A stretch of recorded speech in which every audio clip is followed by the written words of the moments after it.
Bismillahirrahmanirrahim. Assalamualaikum warahmatullahi wabarakatuh.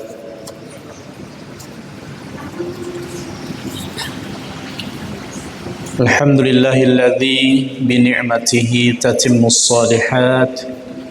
Asyhadu an la ilaha illallah wahdahu la syarikalah. Wa asyhadu anna Muhammadan abduhu wa rasuluh.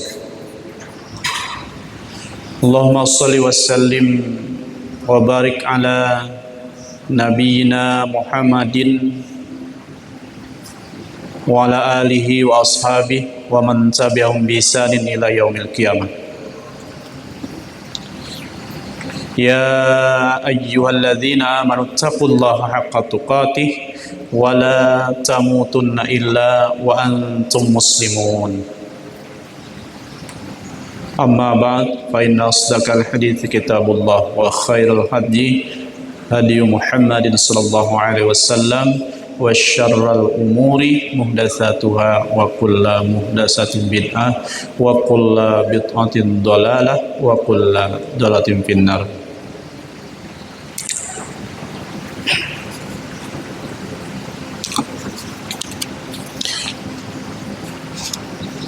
Ikhwani rahimani rahimakumullah. Alhamdulillah, pada kesempatan ini kita diberikan oleh Allah kemudahan serta dipilih oleh Allah untuk duduk di majelis yang mulia ini.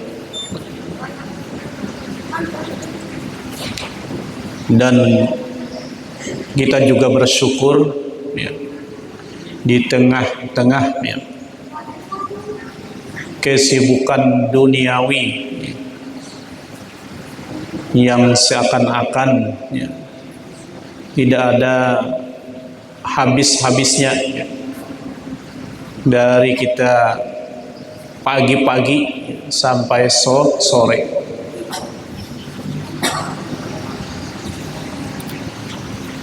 Kita masih bisa meluangkan waktu kita. Ini tidak lain adalah semata-mata pertolongan dari Allah Subhanahu wa Ta'ala. Selawat dan salam semoga Allah curahkan kepada uswah hasanah, teladan kita,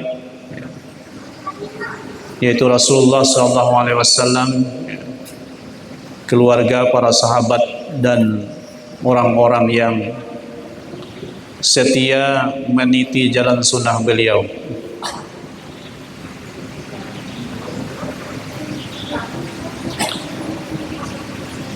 Kita lanjutkan kajian kita tentang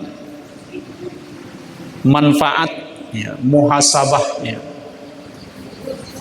atau koreksi ya, amal kita.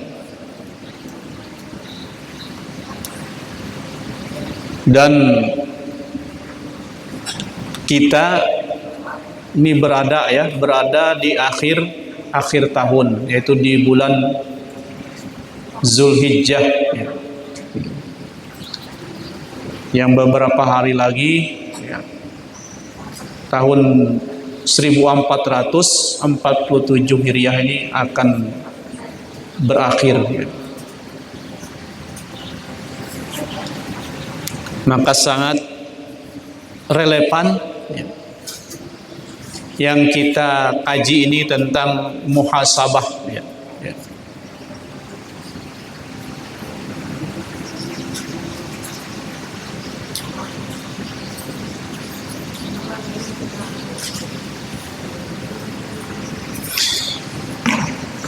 ketika Sufyan Ats-Tsauri, ya, ini seorang ulama yang sangat terkenal, ya, dalam sakaratul maut, ya, Abul Asbab dan Hamad bin Salamah masuk ke kamarnya, ya. Hamad berkata kepada Sufyan, ya, wahai Abu Abdillah, bukankah engkau sudah merasa aman dari sesuatu yang engkau takuti, dan engkau telah melakukan apa yang engkau harapkan, sedangkan Dia Maha Penyayang di antara para penyayang. Sufyan menjawab, wahai Abu Salamah, apakah menurutmu orang seperti aku ini bisa selamat dari neraka?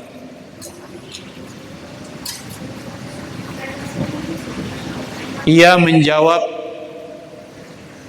tentu demi Allah, sungguh aku mengharapkanmu demikian. Ya.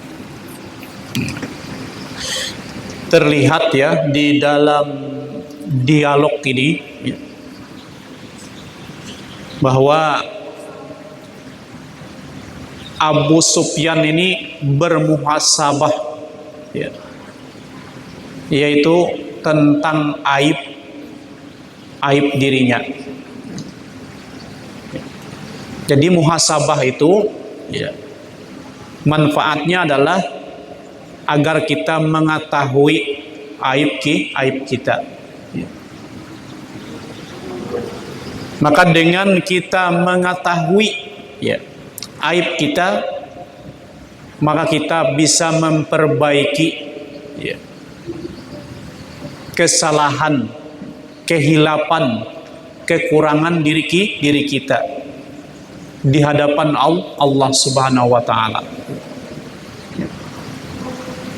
yaitu kekurangan atau cacatnya amal kita. Itu manfaat daripada kita muhasabah, ya.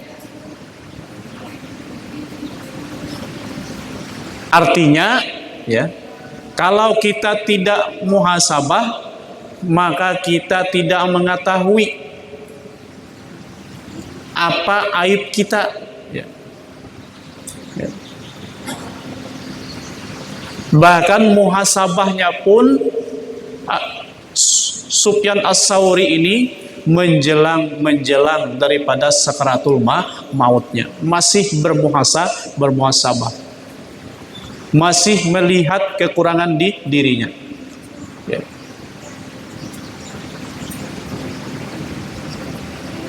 Jadi tidak tertipu dengan amal, ya, yang barangkali dipandang, ya, dengan mata, ya, zahir kita, ya, sudah sangat bagus atau soleh, ya, banyak beramal soleh. Terkadang kita, ya, ketipu dengan banyaknya amal kita.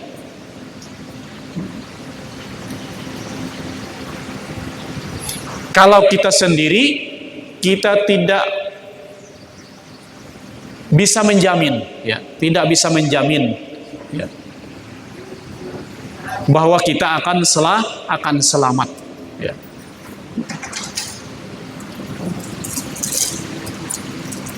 Jadi kalau kita kaji, ya, riwayat, ya, orang-orang terdahulu, ya, di sana kita melihat, ya, bahwa yang mereka khawatirkan, paling mereka khawatirkan itu adalah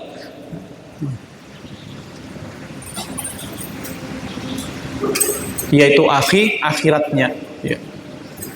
Perkara akhiratnya yang lebih ditakutkan, dikhawatirkan,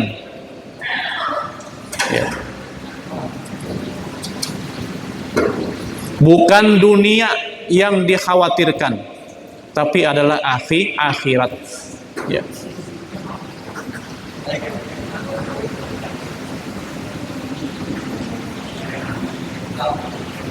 Ya, kita berharap, ya, kita bisa mengambil pelajaran dari orang-orang terdahulu ini, ya, yang kuat sekali dalam muhasabah atau evaluasi atau koreksi dirinya.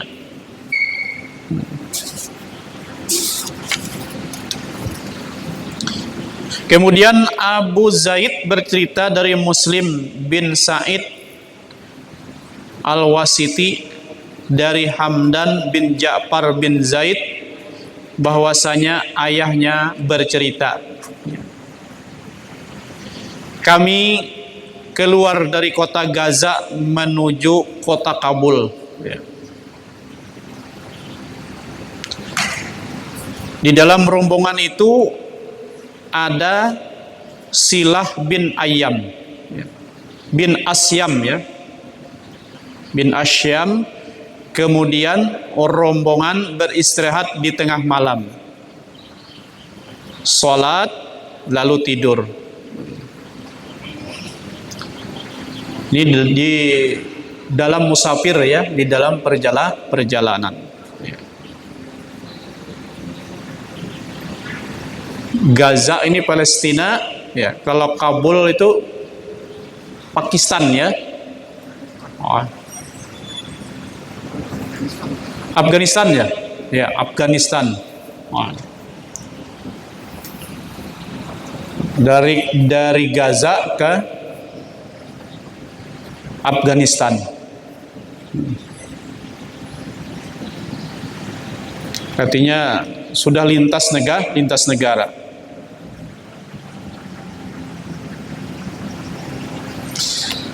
Saya berkata, sungguh aku akan mengamati amal orang ini, ya.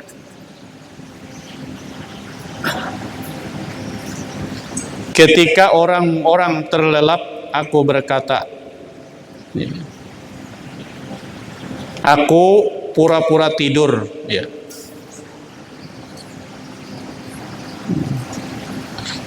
Kemudian Silah bangun dan masuk ke hutan, ya. Ya. Aku pun mengikuti jejaknya, ya. Jadi mau-maunya orang dulu itu, ya, mengamati gerak-gerik, ya, daripada orang-orang soleh.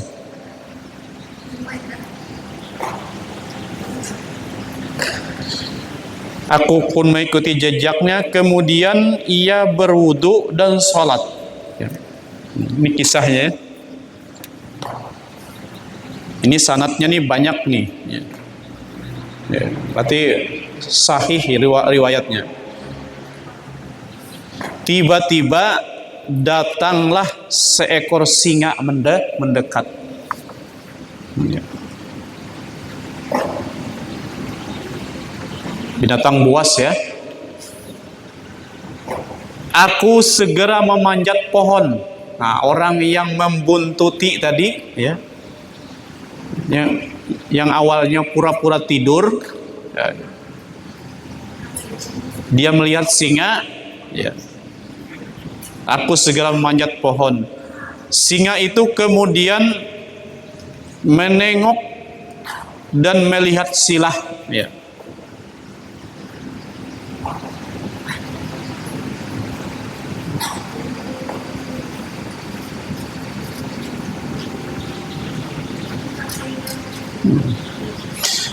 Tatkala ia sujud, ya, aku mengira sekarang pasti ia diterkamnya, Ya. Orang yang dibuntuti tadi. Lalu ia duduk, kemudian salam, dan ia berkata, ya, wahai singa, ya, carilah rezeki di tempat lain. Ya. Singa itu kemudian menjauh, kemudian mengaum, hingga aku berkata, gunung pun akan bergetar karena aumannya. Ya.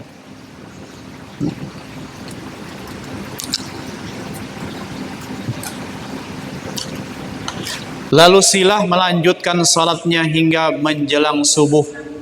Kemudian ia duduk. Kemudian ia memuji Allah dengan pujian yang belum pernah aku dengar seperti itu. Ia berdoa, wahai Allah, sesungguhnya aku memohon kepadamu untuk membebaskanku dari neraka, dan aku merasa hina untuk memohon surgamu.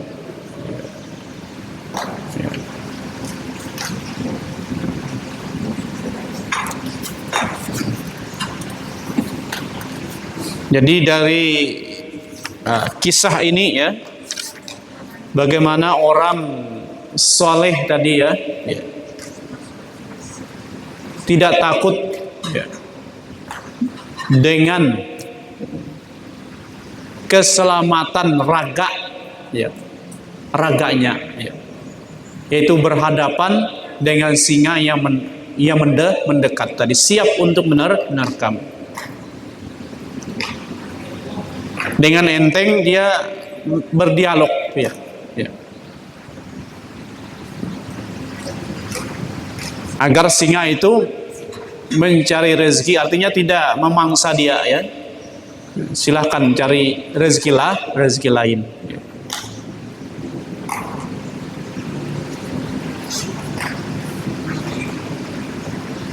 Kalau orang yang tidak kuat, ya, tawakalnya, ya, berserah dirinya kepada Allah, maka dia akan takut. Ya.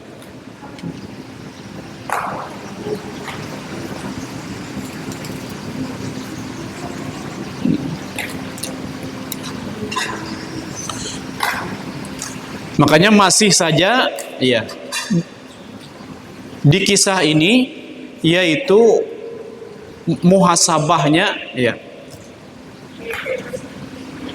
yang menyebutkan bahwa dia merasa hina, ya,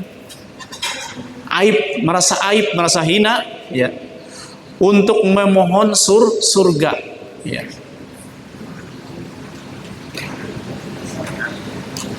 Walaupun memohon surga itu, ya, adalah sesuatu yang diperintahkan di dalam kita berdoa.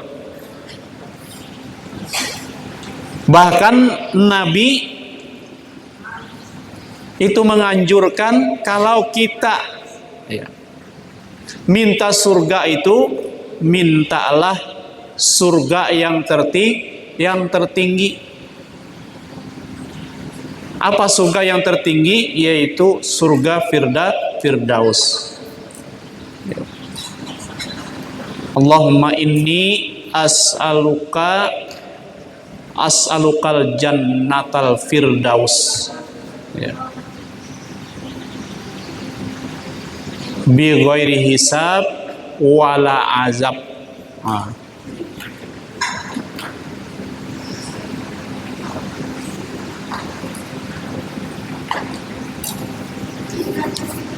Ya Allah, sesungguhnya aku memohon kepada Engkau surga Firdaus. Jangan tanggung-tanggung, ya,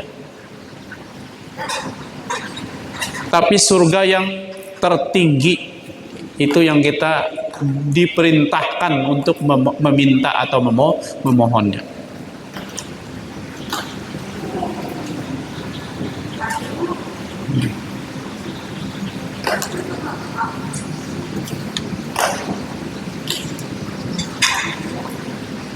Makanya doa yang sering dipanjatkan oleh Nabi itu adalah Rabbana atina fid dunya hasanah wa fil akhirati hasanah wa qina azabannar. Itu kebebasan dari azab neraka.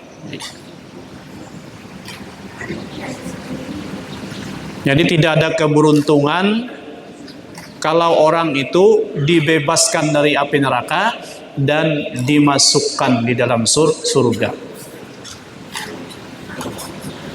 Ya. Jadi kalau inilah keberuntungan yang sebenar-benarnya, yang hakiki. Ya.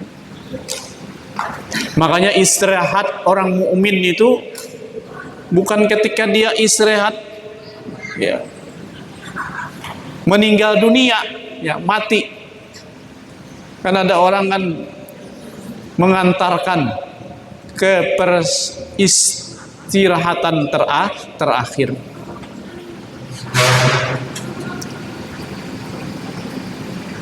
Padahal ya, si fulan di alam kuburnya ditanya oleh malaikat. Ya. Ada yang disebut dengan fitnah kubur, ada yang disebut dengan azab kubur. Ya.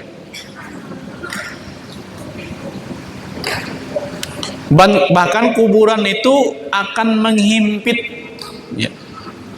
Ya, siapapun ya, termasuk ya dalam riwayat ya, yang sahih itu, ya. Pada secara logika kita kan anak bayi yang belum balik meninggal itu kan nggak berdosa, ya. Akan tetapi juga kuburan itu menghimpit.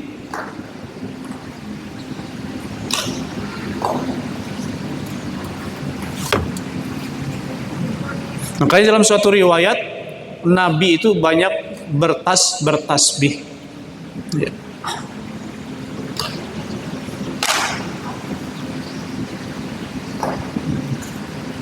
Kata Nabi, berdoalah untuk kalian karena dia si mayat, karena dia akan ditanya.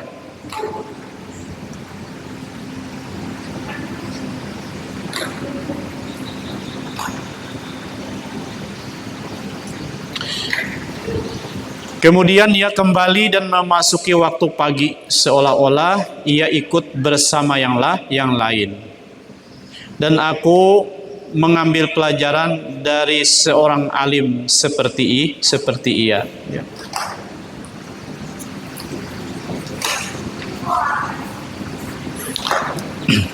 Yunus bin Ubaid berkata, sesungguhnya aku mendapatkan 100 ciri kebaikan.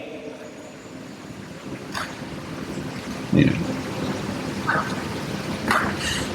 Aku tidak tahu apakah dalam diriku terdapat satu darinya.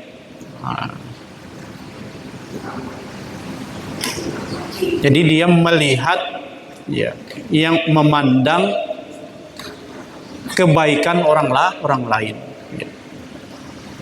Mengambil pelajaran dari orang-orang soleh, lalu melihat dirinya. Terkadang kita kan kebalik, ya. Merasa diri kita lebih baik, ya, daripada orang lain. Jadi dibalik, ya. Yang kita pandang itu adalah kebaikan orang lain, bukan keburukan orang lain. Yang kita pandang adalah aib kita. Ya. Bayangkan Yunus bin Ubaid ini, ya, kalau dia melihat 100 kebaikan ada pada orang lain, dia tidak tahu, ya, apakah dari 100 itu dia mempunyai satu saja, apakah ada, ya. Dia sama sekali tidak melihat kebaikannya, kan, tetapi dia melihat kekurangan tadi. Itu muhasabah tadi, ya. Artinya menjadikan orang lain itu cerminan. Karena dalam agama ini boleh kita, ya, ya. Bahasa itu mengalahkan, ya. Ibarat itu menyelip, kalau motor itu menyelip, ya. Kalau ada orang baik itu kita berupaya lebih baik, begitu. Ya. Makanya dalam hal akhirat itu kita harus melihat orang yang di atas kita, jangan yang di bawah kita. Ya. Masalah agama, masalah akhirat, jangan melihat yang di bawah. Ya. Melihat orang yang di atas kita, yang lebih soleh, lebih baik, ya. Misalnya lebih disiplin, ya. Ke masjid, misalnya itu yang jadi melihat ke atas. Kenapa? Dia mampu, dia orang sibuk, kenapa aku enggak? Ya, enggak bisa seperti dia. Ya.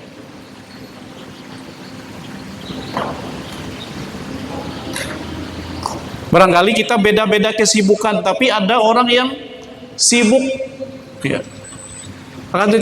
Akan tetapi dia disiplin, dia istiqomah.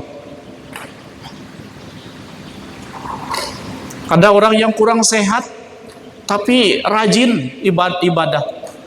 Masa saya sehat, bugar, tetapi tidak rajin. Jadi dalam hal akhirat agama, kita melihat orang yang di atas kita. Tapi kalau keduniawian, ya, itu kita lebih melihat, memandang orang yang di bawah kita. Jangan melihat orang yang di atas kita, orang yang lebih berduit, orang yang lebih sukses. Ya, terkadang kita kan, ya, lebih memandang, ya, dalam hal duniawi ini orang yang di atas kita, bukan di bawah kita.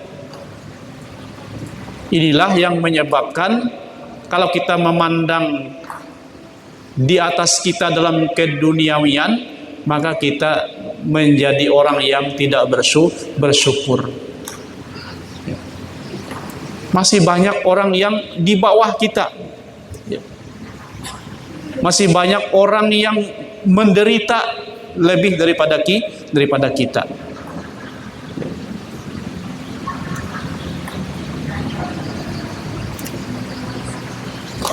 Nah, mereka inilah yang kita pandang, ya. Supaya kita bisa bersyukur dengan nikmat yang Allah berikan. Masih ada orang yang di bawah kita.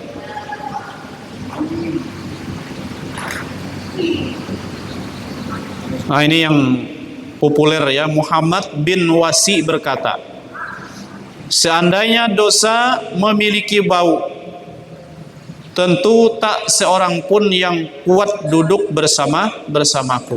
Ya.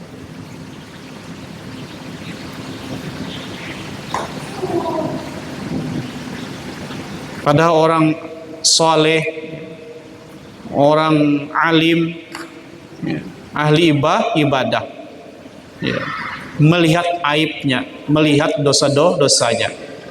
Ya.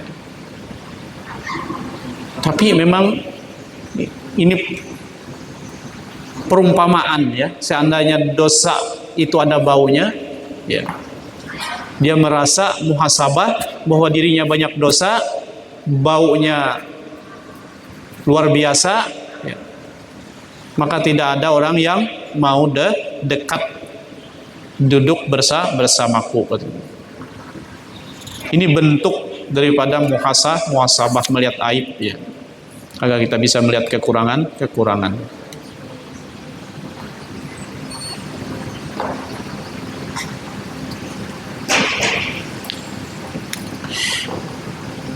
Ibnu Abi Ad-Dunya menyebutkan dari Al-Khuld bin Ayyub, ia berkata, ada seorang rahib dari Bani Israel yang senantiasa berada di biara selama 60 tahun, ya. Kemudian dalam mimpinya ia berjumpa dengan seorang yang berkata, ya, sungguh Fulan al-Iskafi lebih baik darimu. Ya. Ya. Mimpi itu senantiasa datang malam demi malam. Artinya tidak hanya sekali bermimpi, ya. Ya.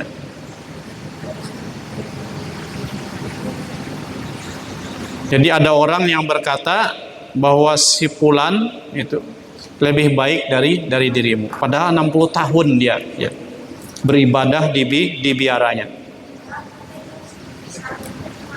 Maka sang rahib mendatangi al-Iskafi yang disebutkan dalam mimpi dan bertanya tentang amalannya. Ya. Al-Iskafi kemudian berkata, aku adalah seorang yang tidak tertipu, ya, dengan seorang yang melewatiku, kecuali aku mengira, ya, bahwa ia termasuk penghuni surga dan aku penghuni neraka. Nah, ternyata ini, ya, amalannya adalah muhasabah. Ya. Dengan muhasabah ini dia mengetahui aibnya. Ya. Artinya dia bisa menyamai orang yang beribadah yang dia tidak muhasabah tadi, melihat aibnya. Ya. Bayangkan berapa orang yang melewati dia, ya. Ya. Tidak ada seorang pun yang melewati dia itu kecuali dia berprasangka bahwa orang itu adalah orang baik, ya, bahwa dia masuk surga, ya. Sedangkan diriku, ya, yang melihat ini adalah, ya, penghuni neraka. Tidak merasa dirinya bersih, ya. Tidak merasa dirinya suci. Nah, ini mulai kita bisa aplikasikan kepada diri kita sendiri. Ya, betapa banyak orang yang lalu lalang. Ya. Terkadang kita menilai dari segi, ya, zahirnya, ya. Walaupun itu secara, ya, zahir, ya, tapi kita tidak tahu, ya, tidak tahu akhir daripada umurnya. Barangkali dia bertaubat kepada Allah Subhanahu wa taala. Dia sekarang memang ahli maksiat. Sekarang dia banyak meninggalkan kewajiban. Ya. Kita tidak tahu perjalanan atau langkah selanjutnya dia berubah, ya. Dia hijrah dari keburukan kepada kebaikan. Nah, kita tidak tahu. Makanya prasangka ini penting. Ya. Ya. Jadi kalau kita berprasangka baik terhadap orang, ya, kalau kita berprasangka baik terhadap orang, ya, maka kita akan tumbuh, ya, simpati ataupun kecintaan kepada orang itu. Ya. Tidak ada ruang di hati kita membenci orang tersebut. Kalau kita memandang, ya, orang itu orang baik. Ya.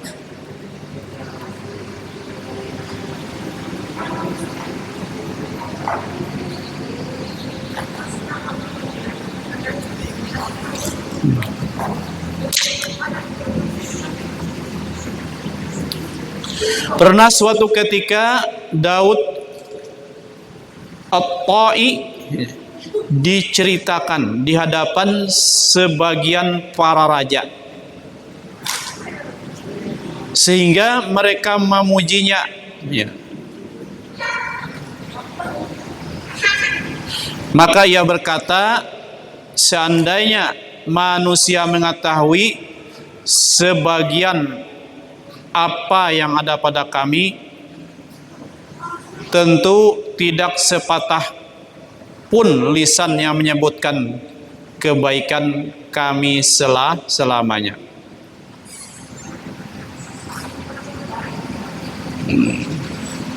Jadi ceritanya ini, seorang yang bernama Daud At-Ta'i ini orang menceritakan ya di hadapan raja.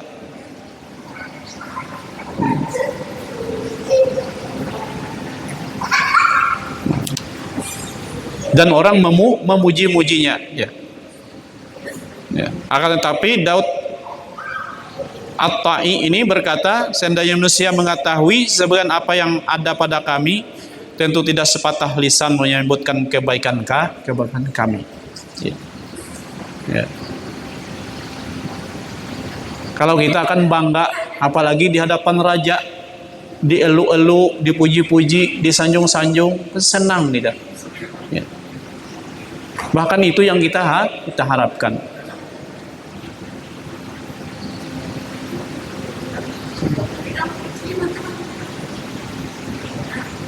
Sampai dia menyebutkan kalau tahu tentang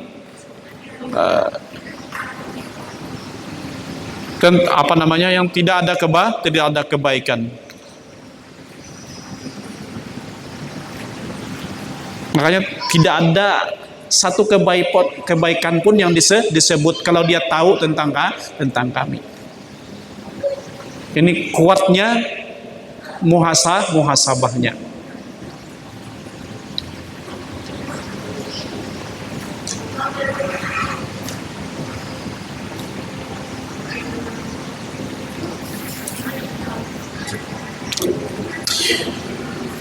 Abu Hafsah berkata, barang siapa tidak berprasangka buruk kepada nafsunya sepanjang waktu, tidak menyelisihinya dalam setiap keadaan, serta tidak menyeretnya pada apa yang dibencinya sepanjang waktunya, maka orang itu telah terperdaya. Kalau nafsu ini kan ada dalam diri kita ya. Jadi kita senantiasa awas atau waspada ya, terhadap hawa nafsu kita ya. Dan kita jangan berprasangka baik terhadap hawa nafsu. Nah ini terkadang kita kan tergiring oleh hawa nafsu kita, mengira bahwa ini baik, padahal tidak baik. Ya.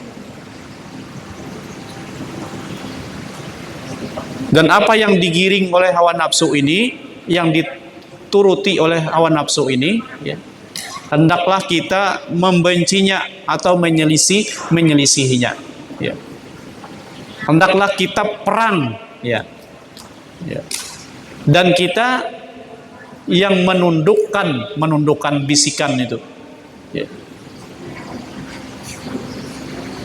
Karena hawa nafsu itu mengajak kepada keburukan ya.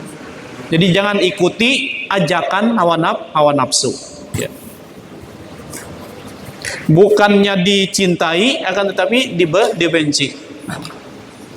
Nah ini muhasabah atau koreksi terhadap hawa nafsu kita. Jadi standarnya hawa nafsu dan tidak ini adalah syariat. Yang di dalamnya ada perintah dan ada larangan. Ada hak dan ada yang batil. Ada yang benar, ada yang salah. Nah. Jadi alat ukurnya, standarnya itu. Ya.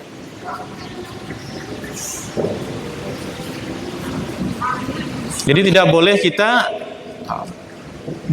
kebaikan itu menurut hawa nafsu kita, bahkan menurut perasaan kita, bahkan menurut akal kita. Terkadang agama harus disesuaikan dengan akal, padahal tidak semua.